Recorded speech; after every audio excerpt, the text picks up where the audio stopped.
ഇസ്രയേലും ഹിസ്ബുള്ളിയും തമ്മിലുള്ള യുദ്ധം അവസാനിപ്പിക്കുക എന്ന ലക്ഷ്യത്തോടെ അന്താരാഷ്ട്ര തലത്തിൽ നടക്കുന്ന വെടിനിർത്തൽ ശ്രമങ്ങൾ കനത്ത പ്രതിസന്ധിയിലായിരിക്കുകയാണ്. ഒരു കരാറിന്റെ അന്തിമ രൂപമാക്കുന്നതിന് മുൻപ് തന്നെ ഇരുപക്ഷവും വിട്ടുവീഴ്ചയില്ലാത്ത നിലപാടുകളുമായി രംഗത്തെത്തിയത് സമാധാന ചർച്ചകളുടെ ഭാവിയെ ആശങ്കയിലാക്കുന്നു. മാസങ്ങളോളം നീണ്ടുനിന്ന രക്തരൂക്ഷിതമായ പോരാട്ടത്തിന് അറുതി വരുത്താൻ അമേരിക്ക ഉൾപ്പെടെയുള്ള വൻ ശക്തികൾ ശ്രമിക്കുമ്പോഴും അടിസ്ഥാനപരമായ തർക്ക വിഷയങ്ങളിൽ ധാരണയിലെത്താൻ സാധിക്കാത്തതാണ് നിലവിലെ തടസ്സം.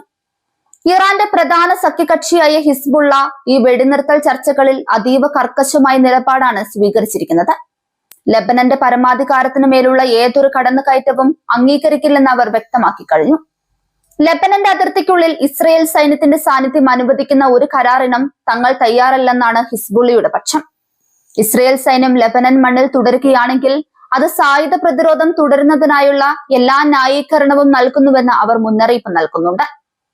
പിന്മാറ്റം പൂർണ്ണമാകാതെ ആയുധം താഴ്വെക്കില്ല എന്ന ഉറച്ച തീരുമാനത്തിലാണ് അവർ.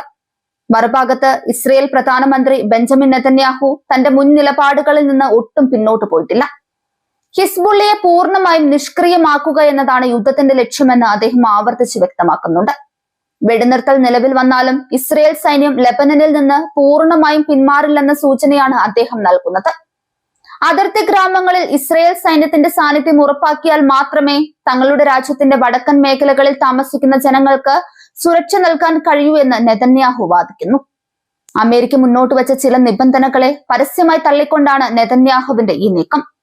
ഈ തർക്കം ചൂണ്ടിക്കാട്ടുന്നത് ഇരുപക്ഷവും യുദ്ധം അവസാനിപ്പിക്കുന്നതിനെ കുറിച്ച് വെച്ചു പുലർത്തുന്ന തികച്ചും വ്യത്യസ്തമായ കാഴ്ചപ്പാടുകളാണ്.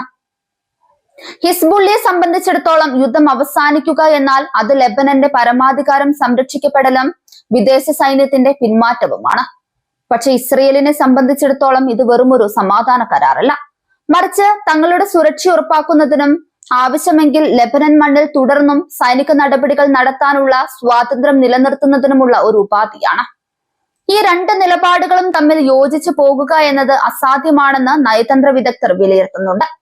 അമേരിക്കയുടെ ഭാഗത്തു നിന്ന് കനത്ത സമ്മർദ്ദം നെതന്യാഹു സർക്കാരിന് മേൽ ഉണ്ടെങ്കിലും രാജ്യത്തിനുള്ളിലെ രാഷ്ട്രീയ സാഹചര്യം കണക്കിലെടുത്ത് വിട്ടുവീഴ്ചകൾക്ക് അദ്ദേഹം തയ്യാറല്ല. വെടിനിർത്തൽ വ്യവസ്ഥകൾ ലംഘിക്കപ്പെട്ടാൽ എപ്പോൾ വേണമെങ്കിലും ആക്രമണം പുനരാരംഭിക്കാനുള്ള അവകാശം തങ്ങൾക്കുണ്ടെന്ന് ഇസ്രയേൽ വാദിക്കുന്നു. ഇത് ഹിസ്ബുള്ളയ്ക്കും ലെബനൻ സർക്കാരിനും അംഗീകരിക്കാൻ കഴിയാത്ത കാര്യമാണ്. ഒരു പരമാധികാര രാജ്യത്തിനുള്ളിൽ മറ്റൊരു രാജ്യത്തിന്റെ സൈന്യം സ്വതന്ത്രമായി വിഹരിക്കുന്നത് അന്താരാഷ്ട്ര നിയമങ്ങൾക്ക് വിരുദ്ധമാണെന്ന് അവർ ചൂണ്ടിക്കാട്ടുന്നുണ്ട്. നിലവിലെ സാഹചര്യത്തിൽ ഈ ഗ്യാപ്പ് നികത്തുക എന്നത് സമാധാന ചർച്ചകൾക്ക് നേതൃത്വം നൽകുന്നവർക്ക് വലിയ വെല്ലുവിളിയാണ്. വെറും ഒരു താൽക്കാലിക വെടിനിർത്തലിനപ്പുറം മേഖലയിലെ ദീർഘകാല നിയന്ത്രണവും തന്ത്രപരമായ മേൽക്കോയ്മയുമാണ് ഇരുപക്ഷവും ലക്ഷ്യമിടുന്നത്. ഇറാന്റെ ഇടപെടലുകളും ഇസ്രയേലിന്റെ അയവില്ലാത്ത നിലപാടുകളും കൂടിയാകുമ്പോൾ പശ്ചിമേഷ്യ വീണ്ടും ഒരു വൻ സ്ഫോടനത്തിന്റെ വക്കിലാണോ എന്ന സംശയം ബലപ്പെടുന്നു. സമാധാനത്തിനായുള്ള പാത അതീവ ദുഷ്കരമാണെന്ന് ഈ തർക്കങ്ങൾ തെളിയിക്കുന്നുണ്ട്. ചർച്ചകൾ തുടരുമ്പോഴും അതിർത്തിയിൽ ഷെല്ലാക്രമണങ്ങളും വ്യോമാക്രമണങ്ങളും നിലച്ചിട്ടില്ല എന്നത് സ്ഥിതിഗതികളുടെ ഗൗരവം വർദ്ധിപ്പിക്കുന്നു. ഒരു ധാരണയിലെത്താൻ സാധിച്ചില്ലെങ്കിൽ ഇപ്പോൾ നിലവിലുള്ള പരിമിതമായ വെടിനിർത്തൽ പോലും തകരുകയും യുദ്ധം കൂടുതൽ മേഖലകളിലേക്ക് വ്യാപിക്കുകയും ചെയ്തേക്കാം. ഇരുപക്ഷവും വരച്ചിരിക്കുന്ന ഈ റെഡ് ലൈനുകൾ മുറിച്ചു കടക്കാൻ ആരും തയ്യാറാകാത്ത പക്ഷം സമാധാനം എന്നത് വിദൂരമായ ഒരു സ്വപ്നമായി അവശേഷിക്കും. വരും ദിവസങ്ങളിൽ അമേരിക്കയും മറ്റ് അറബ് രാജ്യങ്ങളും നടത്തുന്ന ഇടപെടലുകൾ ഈ പ്രതിസന്ധി പരിഹരിക്കുന്നതിൽ നിർണായകമാകും.